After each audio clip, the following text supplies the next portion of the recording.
اب میں آپ کو جنت میں جانے والی اسکیم دے رہا ہوں. سنو حدیث پاک کا مضمون ہے کوئی شخص جمعے کے دن یہ 5 کام کر لے. 5 کام. جمعہ پڑھے, روزہ رکھے, ٹھیک ہے, مریض کی عیادت کرے, نکاح میں شرکت کرے, جنازے میں شرکت کرے. ایک جمعے کے دن میں جو یہ 5 کام کر لے, نبی پاک علیہ السلام نے فرمایا اس پر جنت واجب ہو جاتی ہے. اب آپ کہیں یار یہ تو تھوڑا مشکل ہے, کیسے کریں گے؟ چلو میں آپ کو چوٹ کرنے کے لیے کہتا ہوں, اگلے جمعے جو یہ 5 کام کرے, اعلان اگر ہو جائے مسجد سے, اس کو 5 لاکھ روپے ملیں گے. ہاں بھیا مشکل ہے. نہیں حضرت اب تو ڈھونڈ لیں گے, فکر ہی نہ کریں. حیدرآباد میں جنازہ ہو رہے تھے, اب تو کدھر نکاح ہو رہے تھے, ہم خود ہی پہنچ جائیں گے. 5 لاکھ روپے کے لیے تم یہ 5 کام کر لو گے. میں تمہارے نبی جس کا تم نے کلمہ پڑھا ہے, میں اس کی بشارت تمہیں بتا رہا ہوں کہ آقا فرماتے جنت واجب ہو جائے گی. رمضان میں 4 یا 5 جمعے آئیں گے, پلان کر لو. روزہ تو ویسے ہی رکھیں گے, جمعہ تو ویسے پڑھیں گے, 2 کام تو پہلے ہو گئے. اب 3 ڈھونڈنے ہیں نا. مریض کی عیادت کوئی مسئلہ نہیں ہے, یا تو خاندان میں کوئی مریض ڈھونڈ لو, ورنہ ہاسپٹل چلے جائیں. ہاسپٹل میں بہت سارے مریض مل جائیں گے, اس کی عیادت کرو, دعا لے لو. 3 کام آسان ہو گئے. اب 2 کام وہ ہیں جو ڈھونڈنے پڑیں گے. ہاں نارملی رمضان میں نکاح نہیں ہوتے, تو اگر ذہن کا ہوگا نا تو رمضان کے بعد بھی آپ یہ کام کریں گے. مجھے واقعہ یاد آیا, ایک مبلغ دعوت اسلامی نے یہ پلان کیا کہ مجھے جو ہے وہ 5 کام کرنے ہیں.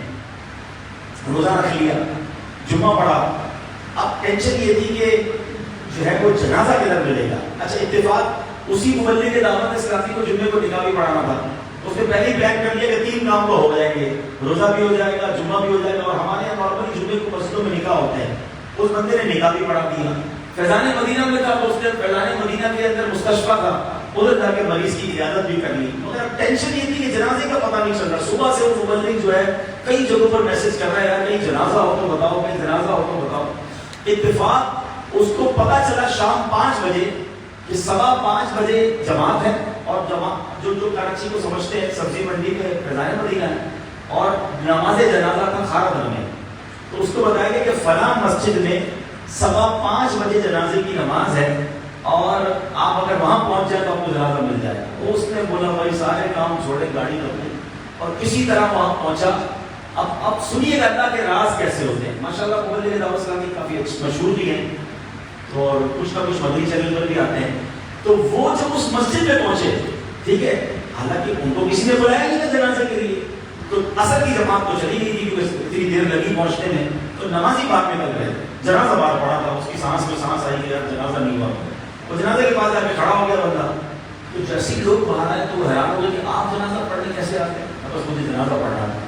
اب وہ جنازہ پڑھنا نہیں, آپ آئے تو آپ ہی پڑھائیں جنازہ. اور جنازہ بھی پڑھا دیا. اب جنازہ پڑھانے کے بعد ایک شخص آیا مبلغ کے پاس, اور آ کر کہتا ہے آپ جنازے میں کیسے آئے. اس نے کہا بس میں تلاش کر رہا تھا, آج جمعے کا دن تھا, مجھے جنازہ پڑھنا. تو بندہ کہتا ہے آئے نہیں, آپ کو بھیجا گیا.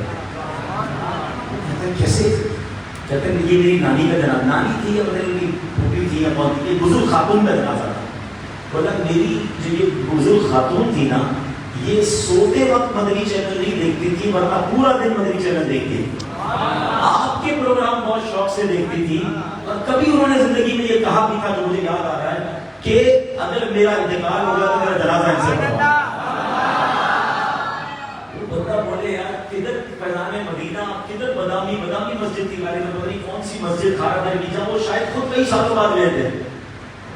اللہ کے راز. لیکن اس مبلغ نے کیا کیا, ذہن بنا لیا تھا کہ میں نے یہ 5 کام کبھی زندگی میں ایک جمعہ تو ایسا گزاروں, بیان میں بتاتا رہا, خود تو کیا نہیں ہے, تو کر کے چھوڑنا ہے. آپ کا ٹارگیٹ ہوگا نا, آپ کا یہ کام ہو جائے گا. مجھے اپنے نبی کے سچے وعدوں پر یقین ہونا چاہیے.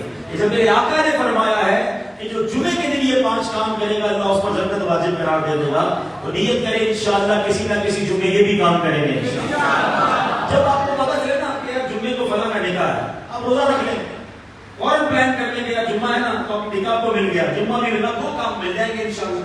انشاءاللہ آپ سوچتے رہیں گے جس طرح کاروبار کے لیے سوچتے ہیں.